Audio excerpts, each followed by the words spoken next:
Good morning guys and welcome to another video.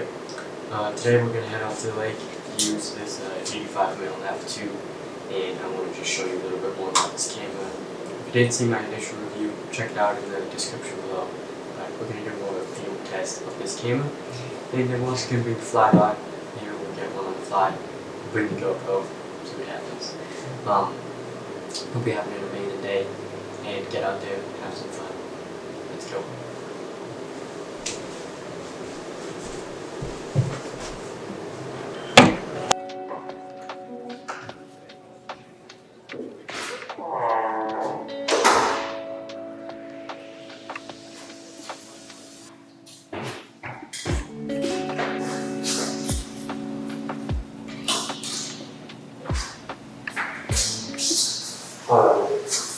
I got to start tying up some lures here, but I do want to get a little bit more tiny. So,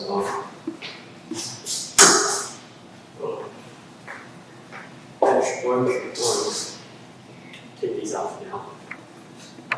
I'm going to tie on one of these guys. I think I'm getting close here.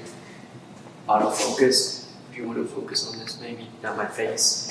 I'm gonna tie on this bad boy right here. This is the woolly bugger, nice and black, and I enjoy it a lot.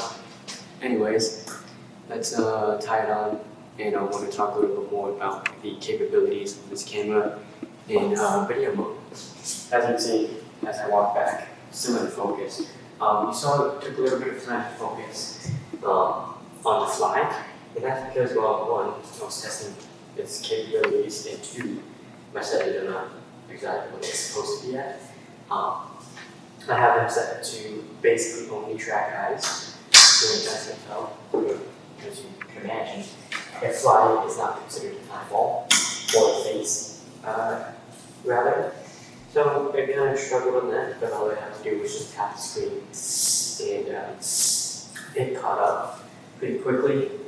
The autofocus modes, I'm assuming you guys can hear because as I watched these videos back, that I have filmed on this EOS R50 with the 85mm f2, I do get some noise that I hear from the autofocus modes. I do my best to cut it out, but there's only so much you can do without degrading your audio. And as you guys know, audio is always something I struggle with. I did order mics, but those are for my phone. They don't work on the EOS R50. And I'm looking at getting mics for it. I'm looking at getting the, what's it called? Also, I see pickups on the down there, that's why I'm kind of testing autofocus as well. But as I did wonder, should be right back on my face. Yeah. I needed this leader line. But I'm thinking about grabbing a Rode mic, the wireless ones, for more of this stuff. If you guys have any recommendations, maybe a cheaper option, let me know. But I am thinking about those. One thing I did learn about the EOS R50, which I am very displeased about, is the opposite. As you guys know, I work at Woody's Old-Time Photos, and I am a studio portrait photographer. Outside of that, I have Focusonthephoto. I do senior portraits, I do weddings, engagements, I do headshots for theater things, I do a lot of different things in that career, in that path of photography. I'm not a wildlife photographer as much as I would like, but I would like to do that, but I'm more of a senior portrait person. I bought flashes, and upon getting my flashes, my trigger setup, everything like that, which, by the way, the trigger I got is the new GoPro, so it's a very nice trigger, about $80, $90 for the trigger, but it's no hot shoe on the EOS R50. In fact, this hot shoe is a hot shoe in quotes, but it is not actually a full-on hot shoe. So the Q Pro in any real hot shoe mount does not work with the EOS R50. needless to say, Canon did decide to make a $60 adapter called the ADE1. Now that ADE1 is $60 again. Also, Canon decided they wanted to stop making it, so they're extremely hard to find. I ordered mine off Walmart.com. Walmart had one left. Out of the whole entire Walmart corporation, they had one ADE1 adapter left. Coincidentally, I got that ADE1 adapter. Is that a huge drawback to the EOS R50? Absolutely. You might be able to find some more adapters on Amazon, but with my line of work, I'm doing professional things. I don't want to risk any non-professional qualities into my camera, just because I do. Where did I put my flies? I do believe that straight from manufacturer is always the best bet. Not really good thing, it's hard to focus. Anyways, I do believe that straight from manufacturer is what you're going to have the best of luck doing.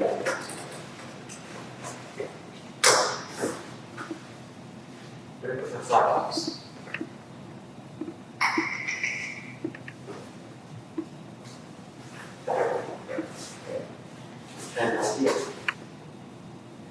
I was going to tell you that I'm only going to, but it has weight on it.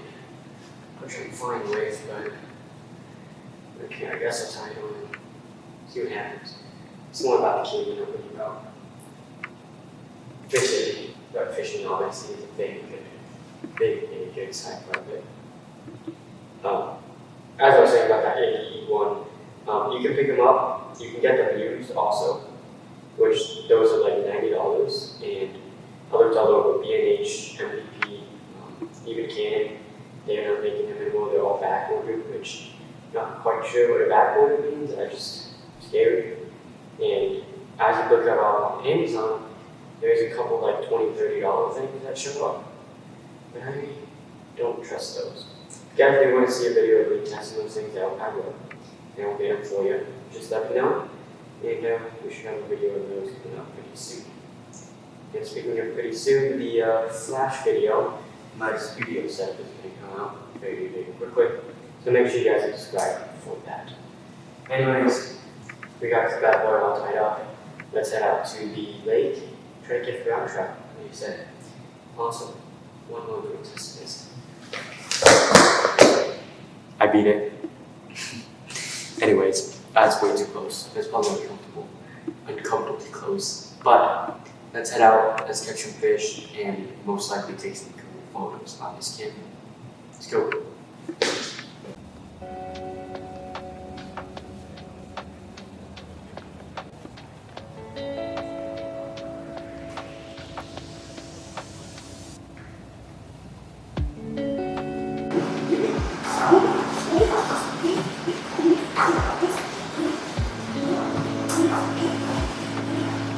Let's head out.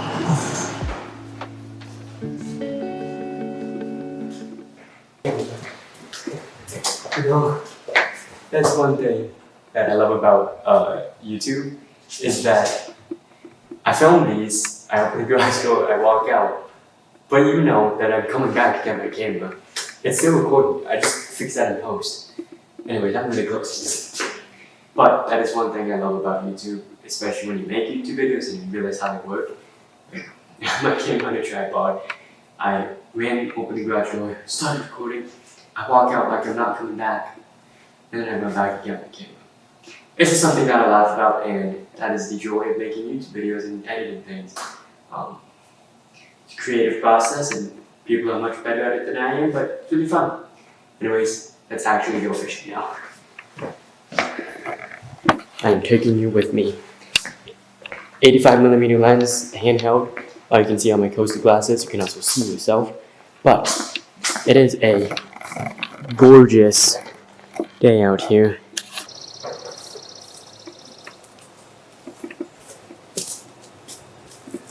It is an absolutely gorgeous day. Like, this is beautiful.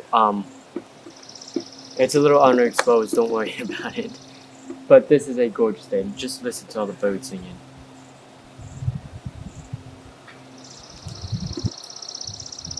God's creation is seriously amazing, and nothing better to do than grab a fly rod, grab a camera, get out, fish, shoot some photos, shoot a video.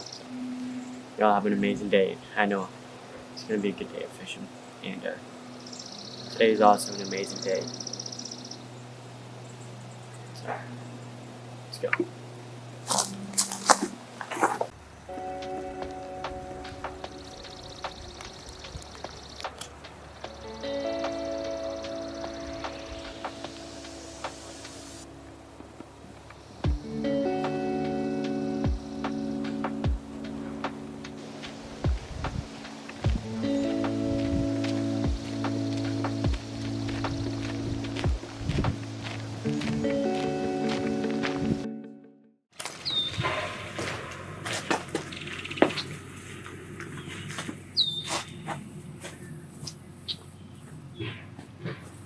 Okay, little update. We made it all the way out here, and I left my GoPro mounted at home. Nice. So this is probably just gonna be filmed on a camera, and then if I do end up taking any photos on this camera, because there's a lot of wildlife, we will put the GoPro on a table or something like that. Anywho, let's go fishing.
So,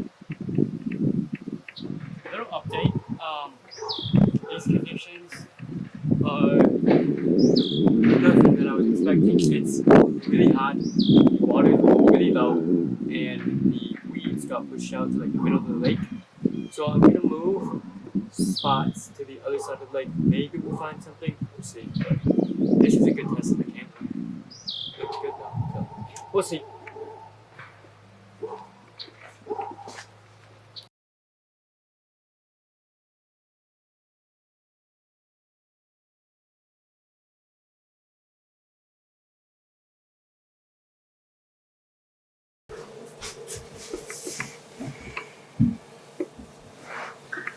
Alrighty guys, we made it back home. I got the camera back on. Basically it took like 5 minutes to cool down once I got inside the house, swapped batteries and turned on, and now we're filming with it.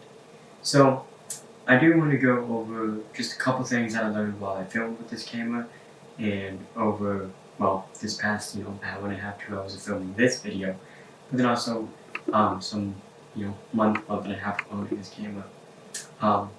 There was one really important thing that I did learn about this camera, that being the ADE1 thing. You just heard me go on a spiel about that earlier, but that is a big thing for me. And in terms of video, this camera is really capable. This 85mm f2 and the EOS R50 is a beautiful match for filmmaking and cinematic sequences. This camera right now is about, give or take, 10, 15, 20 feet away from me, and you're seeing, half of me sitting in a chair. It is a tight lens, but it works. It's amazing. You can do a lot of different things with an 85mm along with 50mm. Those two are some really good focal lengths. The next thing I'm thinking about getting is a 24-105 f4. If you think that's a good decision, let me know in the comments below. But back to the EOS R50 and what I think about it. So for filmmaking, this is a good camera. The autofocus is spot on about 90% of the time. You saw a couple clips where I would run up to the camera really quick and it wouldn't be able to track me as fast as I would like. It would catch up when I stopped about a second or two later, but it wasn't as quick as I wanted it. Now, that could be in part the lens itself. Doesn't have the fastest autofocus motors. It's not a USM. Doesn't have this ultrasonic motors. It does have the regular autofocus motors. I forgot what they're called. STM motors. And it is a little bit loud. You can hear some of the autofocus motors going in the stabilization motors going on in the lens, but it's nothing that is overly dramatic and overly, overpowering in the video itself. While I'm sitting here talking to it, you probably can't hear autofocus going, but if I move closer, then you will probably hear them, and it's not that big of a deal with me. Audio is another big thing for me. I filmed audio with this camera straight out of the camera for the past month and a half, not putting an external mic on it because I do want to test what this camera can do.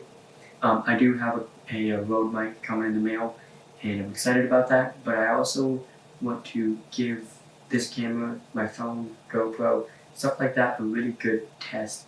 And when I do get the mic, I will test them back to back, and obviously I will end up using the mic more than anything else. So another thing with this camera is its weight. It's not very heavy, it's very easy, very portable, and for being such a small package, it is very good at what it does. And I think that if you are looking for a good setup for portraits, some wildlife even, and video, EOS R50 is an amazing choice. Sony just came out with their ZV-E10 Mark II, which is an amazing camera. It just doesn't have an electronic viewfinder, which to me isn't amazing. I like an electronic viewfinder, so I didn't go with a Sony, but also I shoot Canon, so that's another reason why.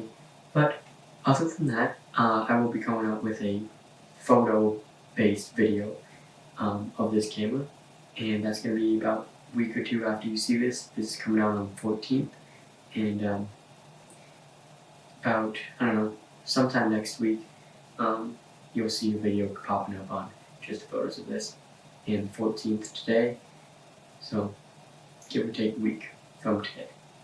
And if you guys do want to see that video, make sure you subscribe and make sure you are getting notifications from this channel. We post as much as I can. I'm just busy with work and stuff like that. And if you do want to come meet me, come get some portraits. Woody's Old Time Photos is down in Deadwood. That's where I do my job. And I also do senior portraits, a bunch of other things like that.